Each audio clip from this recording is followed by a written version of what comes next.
Bonjour, c'est Virginie and you are watching French Truly TV, your destination to truly become a little bit French. Here is a very useful list of what not to do in France.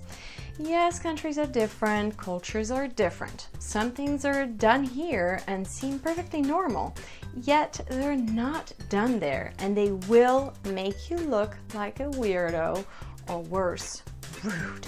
Vous êtes prêts?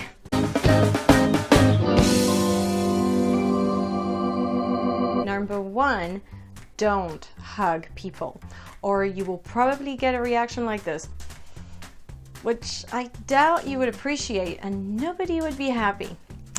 You would feel a tad rejected and your French counterpart would be freaked out. Why? Because we just don't hug in France. Unless we're meeting our mom at the airport and we haven't seen each other for a long time, it's just not done.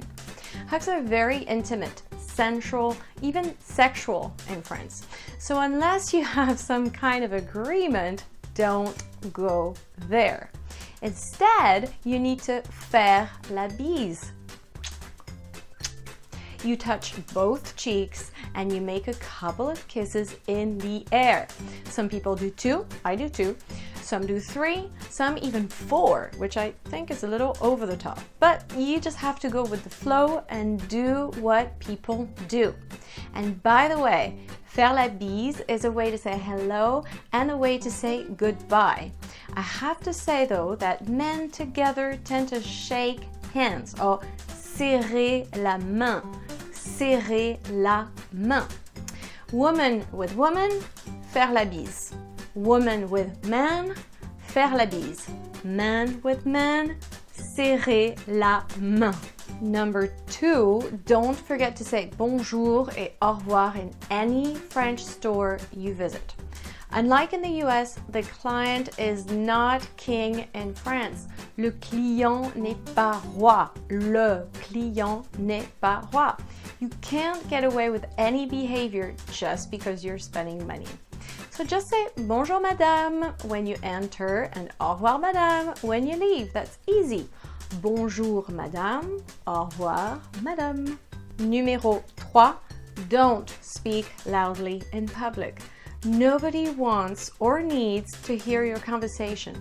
In a restaurant, on the street, in a shop, in a park, on public transportation. The French are very quiet when they're not at home and they expect others to behave in the same manner. Number 4, don't ask someone if they're from Paris just because you know they're French. I know you mean well, but to us it's very annoying. And believe me, I speak from experience. In Paris itself, not Greater Paris, there are a little over 2 million inhabitants, while 60 million people live in France. 2 millions? 60 millions. So you have a fairly big chance of getting it wrong and upsetting someone.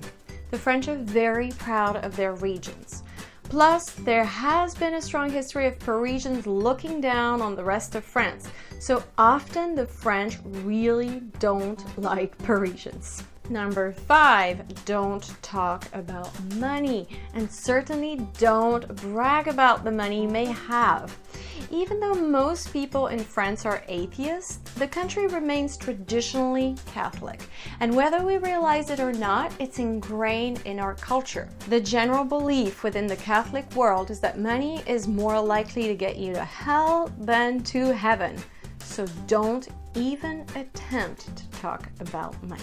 Which leads me to my next don't. Number 6, don't share your religious views unless you're asked. Like I said, most French people are not religious, and hearing how you feel about God and the angels will probably make them cringe and want to run away. That is not to say the French are not tolerant. Far from it. They just want to be left alone on the subject. They don't want to feel like they're being converted. I'll always remember how my mom welcomed the Jehovah's Witnesses after I had opened the front door to them when I was still a teenager. And now, politics. Number 7. We love talking politics. And if you see a bunch of French people in a heated conversation at a cafe, they're probably talking politics. Now, I'm sorry, but as a non-French person, it would seem quite rude for you to give your opinion. However, if you already know the person you're talking to and you haven't just met them at a barbecue, you can ask genuine questions if the conversation is lending itself to it in a natural way. Needless to say, it can be a loaded question like, so how come you guys always need the US to get you out of sticky situations? I have been asked this question twice and it didn't end well. Or another loaded question could be, so how come you guys are always on strike? Oh, that's annoying. So a genuine question?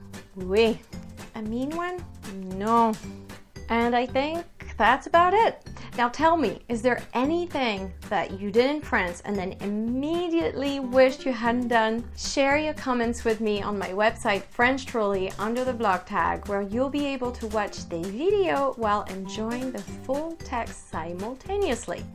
And of course, don't forget to subscribe. This was your French friend Virginie helping you become a little bit French. Merci beaucoup. Au revoir.